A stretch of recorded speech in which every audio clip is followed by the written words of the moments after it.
Bom dia, sou Flávio Gomes Barros e estamos juntos em mais um domingo. Aqui comigo, nos estúdios da TV Pajuçara, o professor José de Melo Gomes. Ele é bacharel em Direito, com especialização em Economia e Desenvolvimento Econômico, aposentado como professor da UFAL e ex-conselheiro do Tribunal de Contas. José de Melo foi secretário de Estado de Viação e Obras Públicas, da Educação e do Planejamento, além de chefe do escritório do governo de Alagoas, em Brasília. Bom dia, professor. E aí, como é que está agora nessa nova atividade no Tribunal de Contas? De volta, de outra maneira, no Tribunal de Contas do Estado de Alagoas. Seguramente, a vida é um desafio. A gente, para viver, tem que estar num desafio permanente. Então, a minha aposentadoria é trabalhar, porque o trabalho renova a vida da gente. Então, alguns tribunais de contas do Brasil e do mundo têm a sua memória, e o nosso não tinha a sua memória. Então, nós nos propusemos, a exemplo do Tribunal de Justiça do Estado e os tribunais, resgatar a memória do Tribunal de Contas.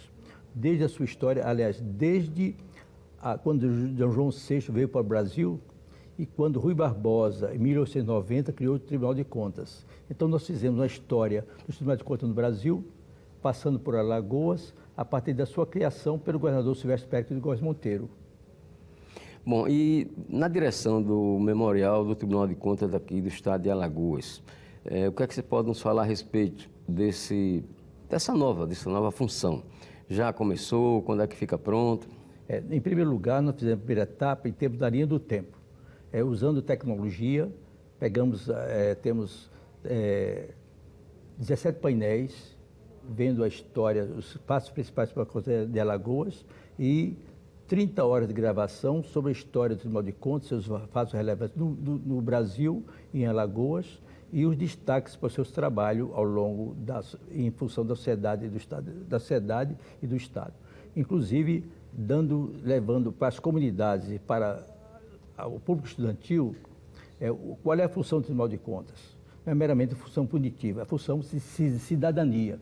Tanto assim que, ao longo de 5 anos, 2.000 universitários e estudantes do ensino secundário estiveram no Tribunal de Contas aprendendo cidadania para fiscalizar os serviços públicos, a partir do relatório que está disponível de Graciliano Ramos. Então, nós esperamos que novos prefeitos, que os atuais prefeitos, que nós vamos colocar no nosso memorial, os relatórios dos prefeitos, nós possamos até descobrir novos Graciliano Ramos. Quem sabe? Bom, e quando é que a comunidade pode ter acesso a esse acervo? Bem, desde a semana passada, desde o dia 10, nós tivemos a abertura dessa primeira etapa, a etapa sensorial, ou seja, com um touchscreen. Ou seja, se você entra no Tribunal de Contas, ao invés de encontrar aquela parede linda que eu gostava de vidro, de cristal de vidro, mas que estava depois ao longo do tempo caindo, nós substituímos aquela parede de cristal por sururu, ou seja, sururu de capote, ou seja, em vez de a parede de cristal, nós temos agora como fundo casca de sururu, ou seja, capote de sururu, ou seja, está uma coisa interessante em termos de meio ambiente, porque recuperamos, então, com a Ibiratim, toda uma parede revestida com casca de sururu. E a partir de quando vai ser possível? Não, nós começamos desde sexta-feira passada. Não, o memorial tem 2 etapas. A primeira, audiovisual, touchscreen, e a segunda, física. A física está em construção e nós estamos buscando um financiamento do Bradesco, da Fundação Bradesco. Tanto assim porque o Bradesco tem uma agência dentro do tribunal. Então, a ideia é que o Bradesco ponha o seu acervo à nossa disposição, tipo assim, as moedas do Brasil. Ou seja, tipo assim, do sal, o salário, até a moeda digital. E, em função disso, ele financia o nosso memorial. A ideia é essa. Mas a pergunta é exatamente essa. A partir de quando vocês esperam, ou seja, o Tribunal de Contas esperam ter isso concluído? Bem, essa primeira etapa nós concluímos no dia 10 próximo passado. Certo. Agora, mais 3 meses, até setembro, outubro, nós teremos todo um acervo, toda a história do Tribunal de Contas, a história dos seus governadores, dos seus 38 presidentes, 54 conselheiros disponíveis, mas, sobretudo, a história das contas no Brasil. Não é apenas as contas das pessoas físicas, as contas públicas à disposição, tanto assim que nós vamos incluir nesse memorial os relatórios mensais de cada prefeito. Então, cada município pode ir lá no tribunal e touchscreen e verificar quanto cada prefeito, cada prefeitura gastou naquele mês e naquele ano. Bom, professor, dessas atividades que a gente citou várias aqui na abertura do programa, que o senhor já exerceu, qual foi aquela na qual o senhor mais se realizou? Bem, educação. Professor, por natureza, é um educador. Na Secretaria de Educação de Alagoas, nós tivemos uma oportunidade, no governo Laminha Filho, de realizar um trabalho muito interessante em termos da escola pública. Tanto assim é que Alagoas, na época, foi considerado a melhor educação pública do Nordeste, o primeiro salário para professores do Nordeste e o quarto do Brasil. De tal forma que o ministro Jarra Passarinho esteve aqui em Alagoas e, a nosso convite, e deu os recursos, nós concluímos aquele projeto CEPA, que foi a iniciativa do professor Ibigato Falcão, quando secretário de Educação do governador Arnaldo de Mello, e nós demos sequência. Então, de repente, o nosso projeto do CEPA, baseado nas ideias de Anísio Teixeira, passou a ser uma referência no Brasil. Tanto assim é que nós buscamos financiamento internacional e conseguimos mandar para os Estados Unidos da América do Norte, com o governo americano, quer dizer, não com dinheiro do Estado. 84 professoras estudaram nos Estados Unidos para desenvolver o ensino público em Alagoas. Bom, eu vou dar aqui o meu testemunho público. Eu fui um daqueles alunos que deixaram a escola privada, escola particular, para entrar numa escola do Estado, no caso, o colégio estadual, porque o ensino era muito melhor do que o privado. E o senhor era o secretário de Educação. Bem, a minha dificuldade de secretário de Educação, você dizia, não era atender aos pedidos dos pobres, porque foi muito fácil. De repente, em um ano, nós criamos 10 mil novas vagas. Como? Não construímos nenhum hotel, nenhuma escola. Nós fizemos convênio com todos os colégios particulares de Alagoas, tipo Guido, tipo São José e outros colégios, e colocamos 10 mil alunos, vamos dizer, pobres, ou seja, 10 mil bolsas de estudos disponíveis para o ensino médio. E fizemos uma coisa que foi interessante, colocamos nas ruas, porque não tinha televisão em Alagoas, tinha televisão em Pernambuco, colocamos nas ruas carros alto-falantes, né? Carros avisando, precisamos de alunos, temos vagas. E aí, aos alunos, vamos dizer, mais carentes, nós colocamos nas escolas privadas. E meu problema todo era atender às demandas das pessoas ricas, vamos dizer assim, que queriam ir para a escola pública. Por que escola pública? Porque a escola pública nossa era uma garantia do acesso à universidade. Tanto assim que a maioria no vestibular da Federal de Alagoas, 80% dos aprovados eram das escolas públicas. Aí porque ainda hoje eu defendo a escola pública de qualidade. Repetindo meu testemunho, eu digo aqui de público, mais uma vez, que o nível dos professores era excelente. Bem, nessa época, eu tive o privilégio de a maioria dos professores meus, ou nossos em Alagoas na época, foram os reitores de Alagoas. Ou seja, o nível dos professores. Todos passaram a ser reitores de Alagoas. E, inclusive, outro detalhe, muita gente saiu da escola particular para a escola pública, né, ao ponto de que os colégios particulares tiveram de, inclusive, mudar a sua maneira de atuação. Tanto é que o Colégio Marista, que era só de homens, só do sexo masculino, né, para pessoas... Passaram a ser mistos. Passou a ser misto. O Colégio Sacramento, aqui vizinho, sim, que era só feminino, passou a ser misto também, porque senão iriam fechar. Não somente em função disso, somente até em função de um movimento mundial em termos da condição feminina. Nesse sentido, eu queria até, historicamente, dar um testemunho. Todas as pessoas que tive o privilégio de, em sendo um bom aluno, na Faculdade de Direito do Recife, meu professor de Economia, que tinha estudado na Sorbonne, em determinado dia, José, você quer tomar um café na minha casa? Claro, estou à disposição, eu morava cá estudante. Isso por quê? Porque Simone de Beauvoir e Jean-Paul Sartre vão tomar café lá na nossa casa. Então, tive a oportunidade de passar uma noite. De repente, eu estava lá, Simone de Beauvoir e Sartre. Os homens todos ficaram com Sartre, ouvindo as histórias que ele tinha chegado de Cuba. E as mulheres ficaram, que era da Aliança Francesa, ficaram conversando com Simone de Beauvoir. Eu larguei, eu tinha 20 anos, o pessoal era mais velho. Eu larguei, vou dizer, a rodinha dos homens e fiquei com a roda intelectual das mulheres da Aliança Francesa.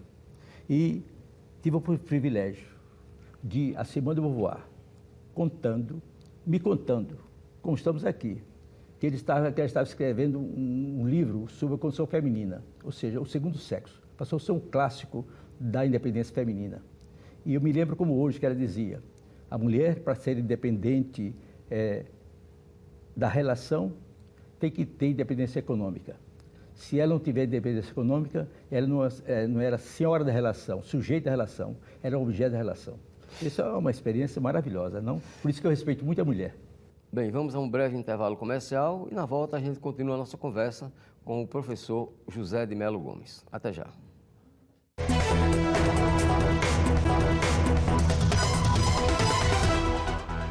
Estamos de volta com o programa Contextualizando. Aqui comigo, o professor José de Mello Gomes. Professor, falando agora um pouco sobre a sua experiência no Tribunal de Contas aqui do Estado. Primeiro como conselheiro e depois como presidente da Corte.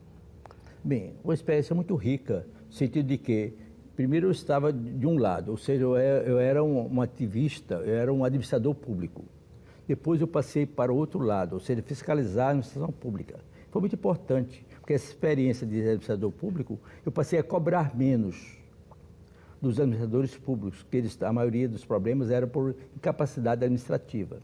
E aí, nesse sentido, eu, como presidente do Tribunal de Contas, criei a Escola de Contas Públicas, e inclusive para treinar não os prefeitos, mas toda a estrutura administrativa que atende os prefeitos, além dos prefeitos, naturalmente.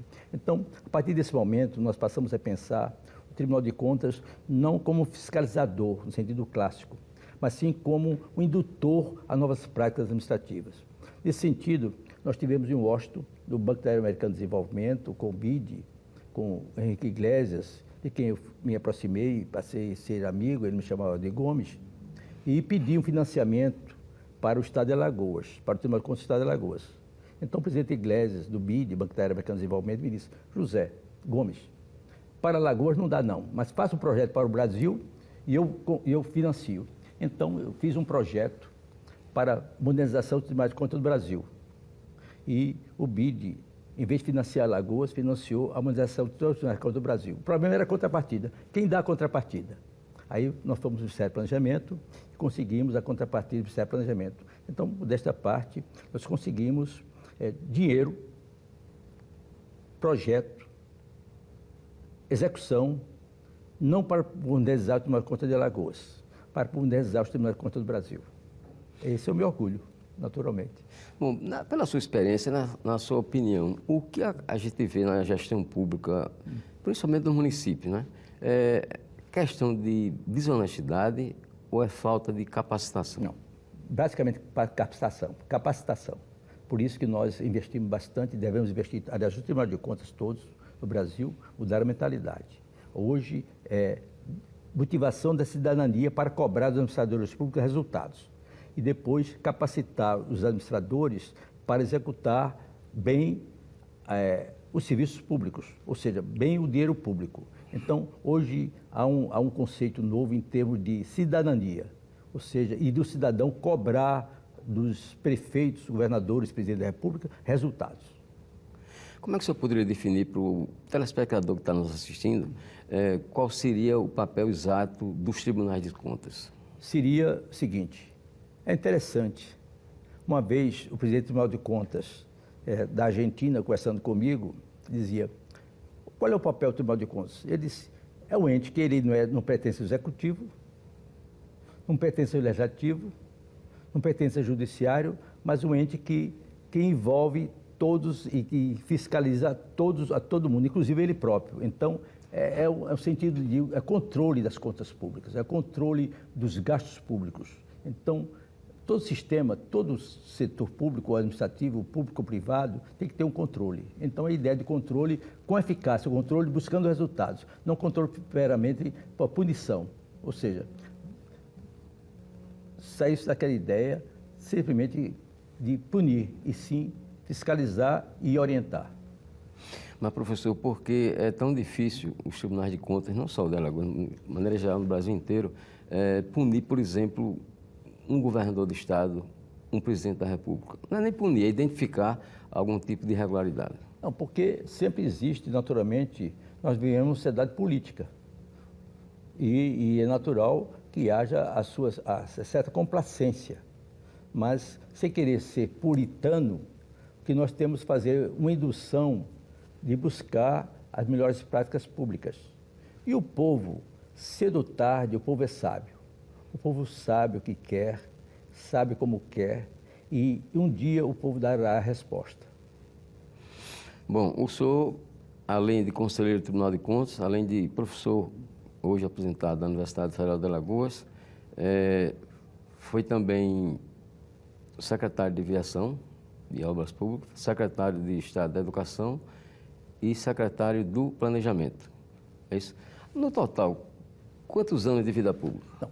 Primeiro eu quero o seguinte, primeiro eu quero homenagear ao governador Major Luiz Cavalcante, que fez um secretariado jovem.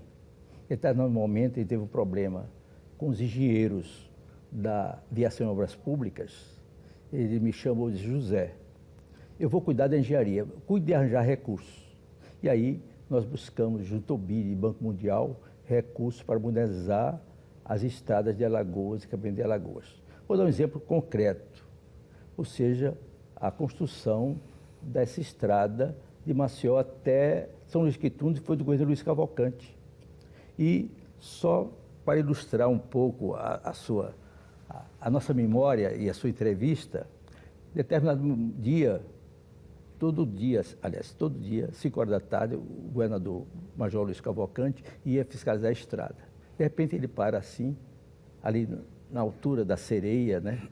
Daquela visão, disse: José, a Dinamarca, que não tem um mar como este, seu símbolo é uma sereia. Por que não construir uma sereia? Arranje uma sereia para Alagoas. E aí, claro, começamos com Vinícius Maia Nobre, secretário de Aviação e Obras Públicas. Eu fui a Recife e contratei o Abelardo Rodrigues, que tinha feito o paisagismo da Serra das Russas, em Pernambuco. Ele indicou Corbiniano, que era um modernista, um escultor modernista, da Escola de Botero, da Escola das Grandes Esculturas, e Corbiniano, a meu convite, construiu a Sereia do Major. Não é a sereia nórdica, linda, maravilhosa, é uma sereia assim protuberante, é uma sereia afro-brasileira, ou seja, com grandes monumentos, quer dizer, com grandes volumes, né? Ou seja, com grandes seios e grandes quartos. Então, a Sereia do Major foi uma iniciativa pessoal, uma ideia personalíssima do Major Luiz Cavalcante. Está lá até hoje. Graças a Deus, 60 anos depois, foi recuperada. Professor, e que lembrança da Secretaria do Planejamento? Excelente. Foi um bom momento em termos de Alagoas. Porque nós tivemos, por exemplo, a estrada Maceió, para você ir a Praia do Francês, você ia via Pilar, não é verdade? Então, o governador de Alto Sorachi, José, me arranje recursos para a gente fazer a estrada até a Marechal Deodoro, depois da Barra São Miguel. Então, nós tínhamos aproximação por relações até acadêmicas com o ministro Delfim Neto. Ligamos para o ministro Delfim Neto, que já não era ministro da Fazenda, mas era embaixador do Brasil em Paris, e conseguimos, via Delfim Neto, 10 milhões de dólares com o Banco Nacional de Paris. Em seguida, isso foi a primeira ponte, mas faltava dinheiro para a segunda ponte. Porque a estrada está sendo feita com o dinheiro do Estado, mas o grande problema de estrada nas pontes. são a rodovia, a infraestrutura, na verdade. Então, como arranjar dinheiro para a segunda ponte? Aí eu fiz uma viagem a Londres, conversei com o ministro Roberto Campos, que era o embaixador, ex-ministro do Planejamento, com quem eu tinha relações acadêmicas, embaixador do Brasil em Londres e conseguimos 7 milhões ele conseguiu, naturalmente, né? Ele, né, apresentou, o Estado tinha condições de endividamento, 7 milhões de libras esterlinas com Morgan Greff Bank. Então, o que eu me lembro nesse período de planejamento, basicamente, foi ajudar a mobilizar recursos para a construção da estrada Maceió, Machado Deodoro, Barra São Miguel. Outra coisa, professor, por que aqui no Brasil o serviço público não tem um nível de excelência que tem, por exemplo, a maioria das empresas privadas? O que é que falta? Não, eu acho que o Brasil tem melhorado as excelências em termos de administração pública. Empresa privada também é um certo, a maioria sim, mas e as lojas americanas? Exemplo, exemplo, os maiores capitalistas do Brasil investiram nela. Está a falência por falcatrua. Por que só o serviço público é objeto de ineficiência? E como foi a saúde do Brasil? Quem garantiu a pandemia no Brasil? Quem enfrentou a pandemia no Brasil? Eu sou realmente um fã do serviço público. Eu acredito no serviço público.